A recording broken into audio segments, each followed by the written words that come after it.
The Holy Apostle Paul, warning us to not spend time in vain, lawfully instructs us to use each minute of our life wisely. See then, he says, that ye walk circumspectly, not as fools, but as wise, redeeming the time, because the days are evil. In talking about redeeming the time, the apostle makes us aware that time is used to purchase true blessings, just as money is used to acquire all that we need for physical life, and that, consequently, the proper use of time is very similar to the use of money in good hands.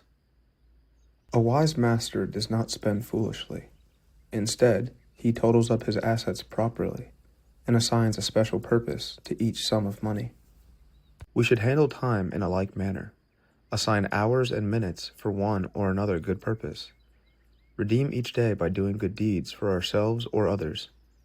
Each year, pass as many steps on the way to spiritual perfection as there are days in a year, and not waste a single hour needlessly, doing nothing, least of all using it for sinful deeds. The day usually begins with our awakening from sleep. How should we look upon the moment of awakening? Just as we would look upon the moment of being born into the world or upon resurrection from the dead, because there is a great similarity between awakening from sleep and being born. When we are asleep, it is as though we don't exist. When we wake up from sleep, it is as though we are being born anew. We are coming alive.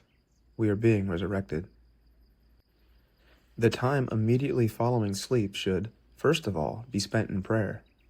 Each morning brings us the pious joy of glorifying God for the Creator's having allowed us yet again to see His world, so beautifully designed for us.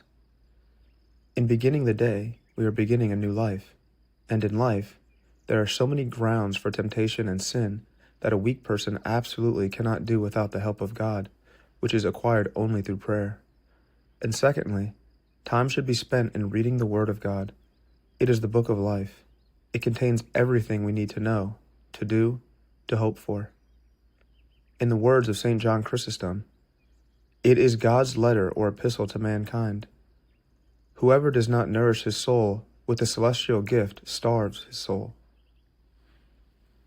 Afterward comes the time for activity, time for work. Everyone has his own duties, his own affairs, his own job, his own diverse needs. But whatever they may be, there is one cardinal rule for all of them. Be ye not unwise, but understanding what the will of the Lord is. That is, at the beginning of each deed, ask yourself whether or not it conforms to the will of God. How should we spend the time of leisure or rest? In fulfilling the following words of the Apostle's instruction: be filled with the Spirit, speaking to yourselves in psalms and hymns and spiritual songs, singing and making melody in your heart to the Lord. That is, if you like to read in your free time, read that which reveals to you the wisdom of God.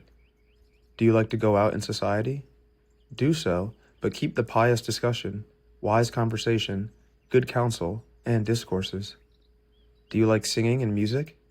Do sing, but particularly those songs which contain the outpourings of pure and lofty souls. Worldly songs can sometimes corrupt the soul by glorifying passions, vices, and human folly. In other words, do what you always do, but in reverse. Exchange the sensual for the spiritual, the body for the soul, the secular for the religious.